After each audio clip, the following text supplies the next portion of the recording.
Siento como esa sensación de abandono, ¿me entiendes? Para mí Gino era como mi mundo, ¿me entiendes? Que él era como mi protector. Jasmine, if you're relying on Gino to protect you, you might need another plan. The man doesn't have a protective bone in his body. In fact, it seems like he doesn't have a backbone either. So I'm thinking that I might forget about the prenup. I don't want to risk losing you, you know. I'm impressed. Oh, Gino, you were so close. Gino, you were so close. I was willing to sign up the prenup, but I'm so thankful I shut up my mouth and let him talk first. Once again, Gino is about to cave in to Jasmine's demands. But, as we're soon about to see, the prenup isn't the only thing that Jasmine now wants. Will you consider having a will at this moment? Are you kidding?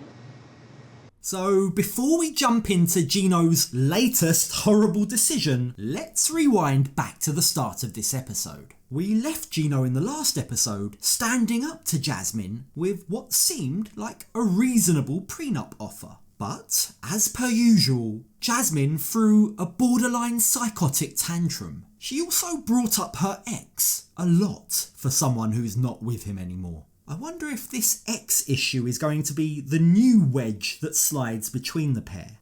I've only been in Panama 2 days now, and already Jasmine and I are not getting along. She kicked me out just because I proposed a prenup. Gino, my man, she kicked you out of the apartment that you pay for? How is this happening? How are you letting this all happen? It's getting increasingly difficult to tell if Gino is just kind of pathetic or whether a part of him actually enjoys being bullied by Jasmine.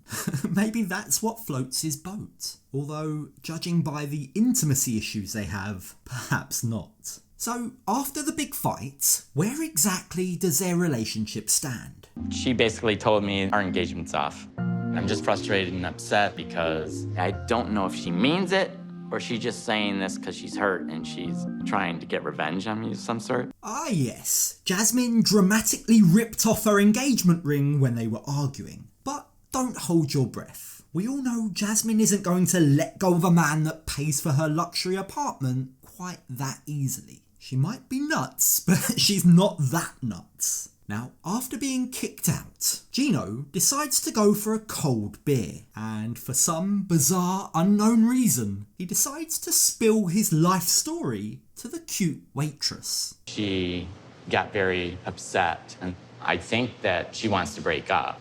I know it's a lot to take in. No. Because I just met you. I honestly can't remember the last time I saw Gino smile, let alone laugh like that. If casual conversation with a lady you've just met is enough to make you smile more than you've smiled in months, that's probably a sign that you need to cut and run. This relationship has run its course. All their other issues aside, the prenup talk is making them both absolutely miserable. But what's interesting here is, whilst it might seem like Jasmine's completely overreacting, according to the waitress, Jasmine's reaction might just be because of cultural differences. I understand why she's mad, because in our culture, very few people do the prenup. The waitress explains to Gino that in Panama, as we touched on in my last video, there is an impressively low divorce rate. It's just not seen as the correct thing to go into a marriage thinking that you might need to protect your assets. Prenups are practically unheard of. And the waitress goes on to say that if she were to be getting married, she'd expect the man she's about to share her entire life with to share his entire life back, assets and all. I think that's not positive.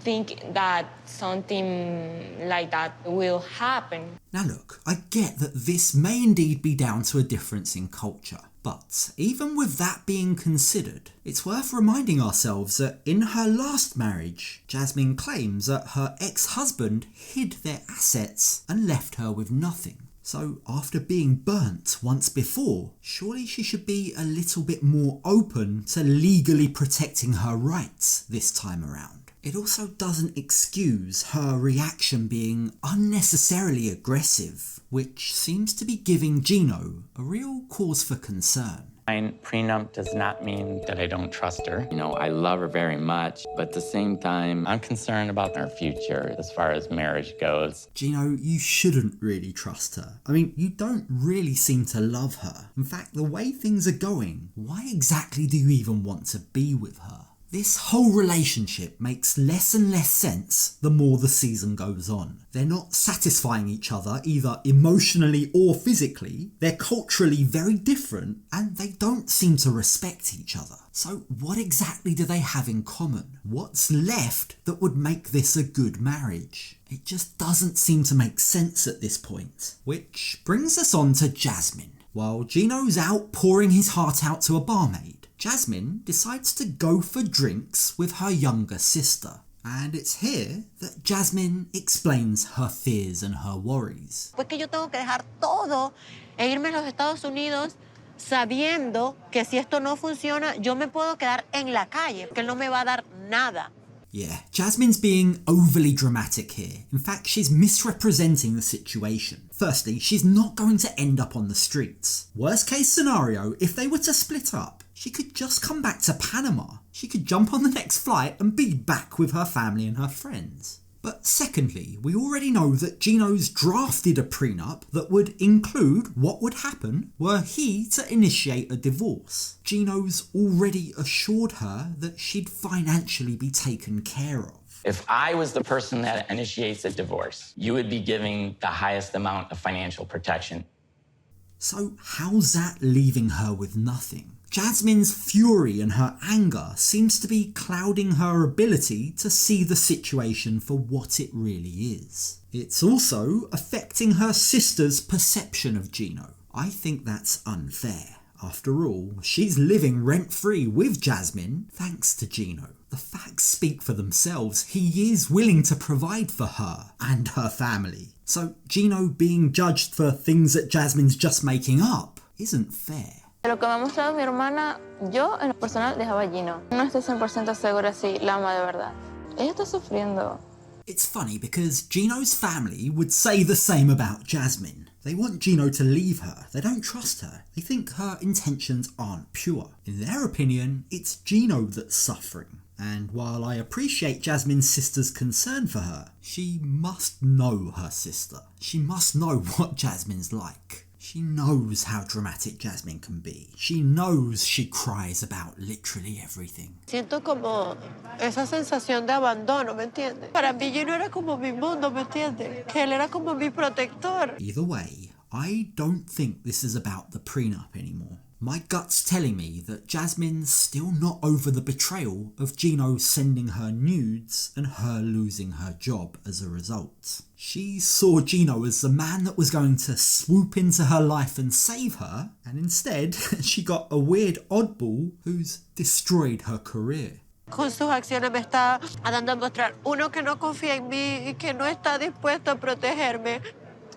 But what about your actions, Jasmine? When are you going to hold yourself accountable for your role in the relationship? You've not exactly given him a reason to trust you. I mean, you know how conservative he is with his money, yet you spend it frivolously. You know that he won't like the fact that you've moved into the same apartment with your ex without telling him, yet you've done it anyway. You constantly fight and berate him. In fact, you purposefully say hateful things when you're angry just to hurt him. Like, Gino has a lot of faults, don't get me wrong, but Jasmine seems incapable of seeing her own faults. She's just too busy criticising Gino. No quiero dejar, Liz, no es tan fácil. O sea, el amor no es un botón que yo oprimo y simplemente ya no voy a... Pero ¿de qué te sirve que lo ames si te está haciendo todo este daño? Where is this love the two of them are constantly talking about? They don't treat each other like two people in love. If we're being completely honest, I used to believe that the two of them really did love each other somewhat.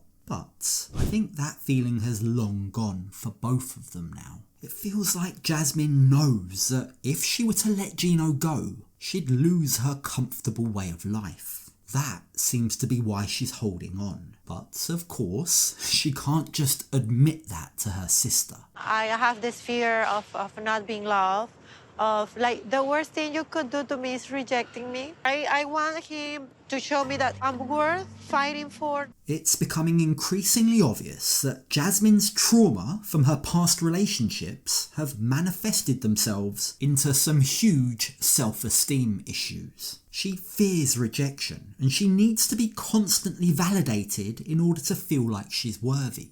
Yet, for some baffling reason, she's chosen Gino, an emotionally repressed, stifled man. A man who can't care for her the way she clearly needs. And that is why she constantly feels unloved by him. No quiero perder a Gino. No sé qué decirte. Yo creo que es mi culpa porque yo siempre lo trato mal. Yeah, that's probably it, Jasmine. At least she acknowledges that she's been mistreating him. Now, you've got to question, who's the adult and who's the kid here? Jasmine's younger sister seems so stern and so mature that it's obvious she's probably had to deal with Jasmine's emotional outbursts her entire life. She clearly knows how to handle her. But Jasmine's about to show us just how manipulative she can be. Acepto el contrato y le digo que está bien, que lo voy a firmar porque no lo quiero perder. ¿Por qué no tomas un poco de agua y tratas de tranquilizarte? Tears stream down her face as she bravely claims she'll sign the prenup just so she doesn't lose the man she loves. Oh, come on, give me a break. The reality is that she'll be signing a document that has the potential to protect her financially for the rest of her life. It's not that she doesn't want to lose Gino. Come on, she just doesn't want to lose the luxury lifestyle that he affords her. So, after drinks, Jasmine texts Gino to meet up. She's going into the meeting aiming to try and win him back. Yet, unbeknown to her, Gino's in exactly the same state of mind. I don't want to lose her. My life would be miserable without her. I would never find someone so unique. Your life is miserable with her, Gino. The pair are both acting like this is their very first breakup. They're acting like they've both lost a soulmate, like there is no love they'll find that will ever compare. But that's just not true. Either way, when Jasmine enters the restaurant to meet up with Gino, she immediately starts by apologising. I want to start by apologizing for being so mean to you and saying the things that I said. That is like the worst trait from my personality. This is becoming a pattern. The pair will fight, Jasmine will explode on Gino, and then, in the light of day, she'll apologise for her toxic behaviour. And then it will happen all over again. While it's good that she takes responsibility for her actions, she seems to think that if she explains why she acts the way she acts, it'll make everything better. But her apologies are meaningless unless she acts on stopping this behaviour in the first place. So I put some more thought into it and stuff.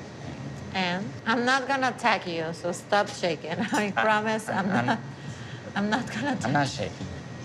Now, judging by his nerves, Jasmine can tell that Gino is about to say something quite significant. Remember, Gino doesn't know that Jasmine decided she was okay without a prenup. She hasn't said this to him yet, and she realises she might not need to. So when Jasmine encourages him to keep on talking, Gino says something he might regret forever. So I'm thinking that I might forget about the prenup. I don't want to risk losing you, you know. I'm impressed. I really thought that this time Gino would stick to his guns. He came to Panama with such determination, but it seems it was all for nothing. The prospect of a life without Jasmine has him so scared he's willing to take the gamble with his life savings and his retirement fund. So what caused Gino to have this change of heart? Well, it seems like his conversation with this random waitress from earlier really had an impact on him. I don't believe that I'm going to regret the decision of giving up the prenup. If it means being with the love of my life and the woman that I truly love, it's worth it. Oh, Gino, and to think you were so close to actually getting your way. You weren't gonna lose her. I can only imagine how Gino must have felt watching this episode back, seeing Jasmine admit this. I was willing to sign up the prenup, but I'm so thankful I shut up my mouth and let him talk first.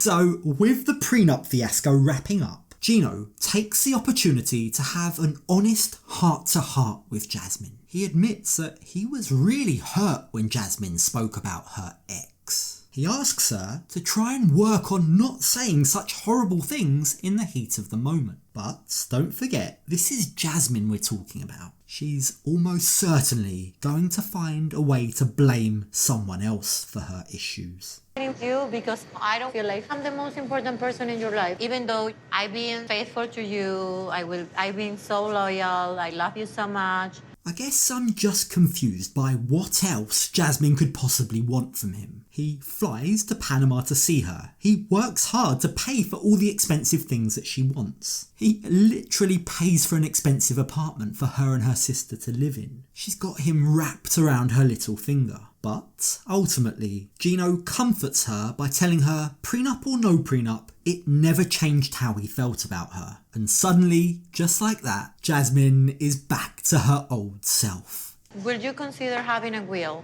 at this moment? Are you kidding? Are you kidding, Jasmine? What's that famous saying? Give an inch and they'll take a mile? That's exactly what this feels like. Gino's just made a concession for her, so now she's pushing for more. It's like she doesn't know when to stop. Instead of being thankful and taking this victory, she now seems almost determined to start another fight. We're like a few months away from being married, and you're worried about me dying? Yes. Come on. Anything can happen. Can someone find out whether or not she's taken out a life insurance policy for Gino yet? Because this is starting to get very suspicious. So how is Gino going to respond to this latest request? I mean, we know he caves into everything Jasmine asks for. Is this going to be a repeat of every other instance? If something happens to me, you'll be with my family. With people that don't even like me. Oh.